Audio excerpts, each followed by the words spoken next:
Hello viewers, আসসালামু আলাইকুম। আপনাদের সঙ্গে আজকে আমি একটি ঘটনা বলতে চাচ্ছি।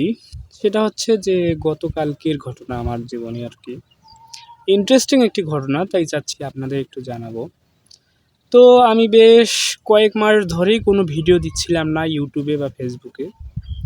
আপনারা হয়তো জানেন যে আমি যেহেতু ইউটিউবে ভিডিও ছাড়ি এবং ফেসবুকে তেমন একটা ভিডিও ছাড়া হয় না, তার কারণ হচ্ছে ফেসবুকে আমার জনপ্রিয়তাটা একটু বেশি এবং আমার এলাকার লোকজন যেহেতু একটু বেশি, আর আমি যেহেতু গ্রামের ছেলে, তাই অনেকটাই আমার সমস্যা হয় ফেসবুকে ভিডিও ছাড়লে।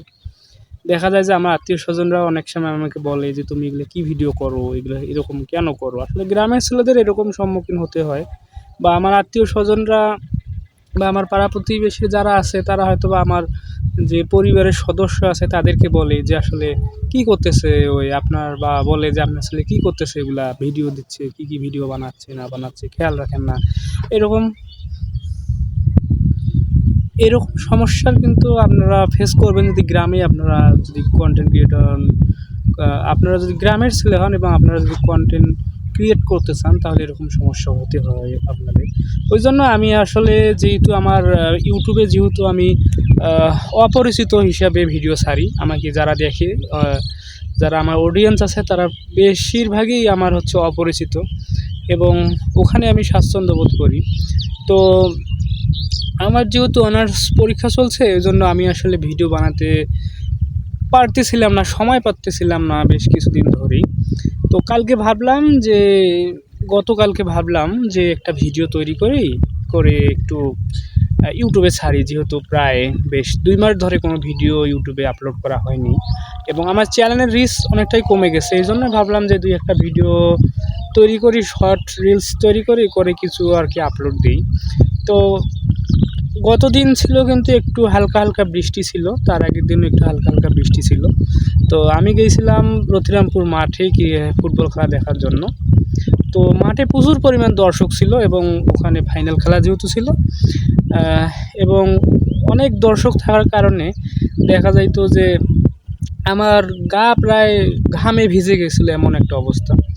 তো এইরকম অবস্থা যখন আমি ওখানেও ভিডিও করছিলাম, কিছু খেলারও ভিডিও করছিলাম, ভিডিও করে যখন বাসায় আসলাম, এসে ওগুলো আপলোড দিলাম, দেওয়ার পর আমি ঘুমাই গেলাম। ঘুম থেকে উঠে পরের দিন দেখতেছি যে আসলে পরের দিন যখন ভাবলাম যে 2-1টা ভিডিও করব, তো দেখতেছি যে আমার ক্যামেরা ঘোলা আসতেছে। আমি তো অবাক হয়ে গেলাম যে আসলে আমার ক্যামেরা ঘোলা আসতেছে কেন। তখন প্রায় 10:30টার মতো বাজে। আমি ভাবলাম যে বৃষ্টি হয়েছে, এই জন্য হয়তো বা শীত মনে হচ্ছে চারদিকে। তারপর দেখলাম যে না, শীত তো নাই, এটা ক্যামেরারই সমস্যা মনে হচ্ছে। পরে ক্যামেরার পেছনে দেখি যে আমার যে মোবাইলের যে ক্যামেরা, 3টা ক্যামেরাতেই পানি পুরো ভর্তি। আমার তো মাথা কাজ করতেছে না যে ক্যামেরায় কীভাবে পানি ঢুকলো। আর কালকে তো বৃষ্টিও হয় না, আমি যখন খেলা দেখছি তখন তো বৃষ্টি হয় নাই, কিন্তু আমার গা ঘামছিল, সেটা ঠিক। আমার প্যান্টের পকেটে যেহেতু মোবাইলটা ছিল, পরে কল্পনা করলাম যে আসলে এগুলো হয়তো ঘামই হবে। এরপরে আবার আমি খেলা দেখার পর যখন চলে আসার পর সন্ধ্যার দিকে, অর্থাৎ 8:30টার দিকে